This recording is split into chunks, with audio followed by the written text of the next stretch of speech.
এই দোয়াটা শিখে নেন, ইনশাআল্লাহ আপনার জীবনের সমস্ত সংকট কেটে যাবে। আমি নিজেও এই দোয়াটা বেশি বেশি করার চেষ্টা করি। দোয়াটা হচ্ছে, মুসা আলাইহিস সালাম একটা গাছের নিচে হেলান দিয়ে বসলেন, বসে দেখলেন দুজন মেয়ে দাঁড়িয়ে আছে দূরে, পানি নিতে পারছে না, লোকজন পানি নিয়ে যাচ্ছে, ওরা দাঁড়িয়ে আছে বেচারি। মুসা আলাইহিস সালাম গিয়ে বললেন, কি সমস্যা আপনাদের? তারা বললেন যে আমাদের বাবা অনেক বৃদ্ধ মানুষ, আমরা পানি নিতে পারি না যতক্ষণ না আমাদের কম পানি নিয়ে চলে যায়। তো মুসা আলাইহিস সালাম একটু বললাম না, ফিজিক্যালি খুব স্ট্রং ছিলেন, থাকে না বডি বিল্ডার, সামনে গিয়ে কথা বলে সরো পানি দিতে দাও, তখন মানুষ একটু মূল্যায়ন করে না।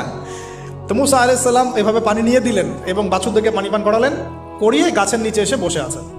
বসে বসে তিনি দোয়া করছেন, এই যে দোয়াটা তিনি দোয়া করছেন, রব্বি, একটা নেক কাজ করলেন না, মানুষের উপকার করলেন, নেক কাজ করে এসে গাছের নিচে বসে দোয়া করছে, আল্লাহ এখানে তো আমার খাবার পানি বাসস্থান কিছুই নাই, আমি কি করব?